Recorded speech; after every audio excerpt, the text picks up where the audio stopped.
Hello and welcome to another Java tutorial. Today we will be learning how to work with while loops.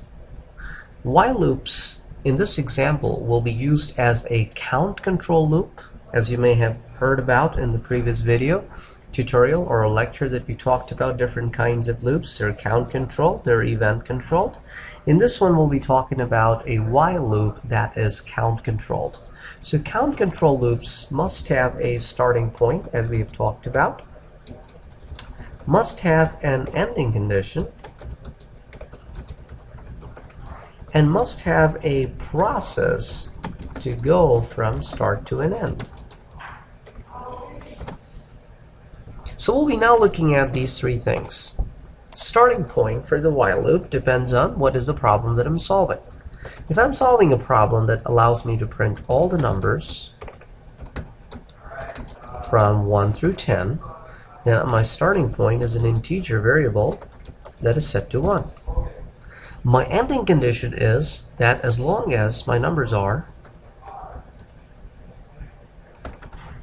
less than or equals to 10, and every time I am in the looping process, what am I supposed to do? I'm supposed to print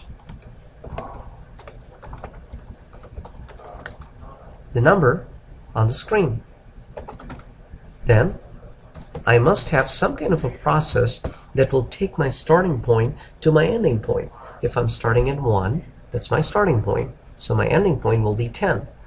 So every time I'm going through the process, I want to display 1, then 2, then 3, so I have an increment. So I can have an increment of 1. So every time it goes through the process, there's an increment of 1. So when I execute my program, here's my output that gives me all the numbers 1 through 10 in an order.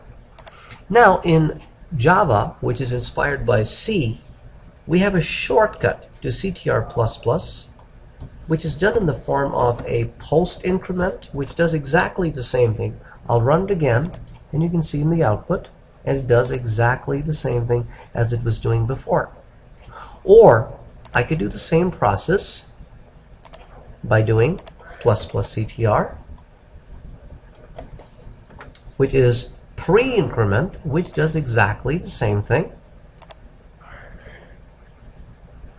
Or I could do the same thing by using a compound statement, which is CTR plus equals to 1, which does exactly the same thing. As I run it again, you can see the same output gets generated. So we could do it in all four forms. We could do it as a compound statement, we could do it as a post increment, we could do it as a pre-increment. They all do the same thing as add 1 to the value of counter, increase the value of counter by 1. So any variable you could add 1 to it by any of the four approaches. So this simple while loop allows us to print the values 1 through 10 in such a way we start at 1, we end at 10, and we increment by 1. Hope you would have enjoyed watching this tutorial. Catch you in another tutorial. Thank you.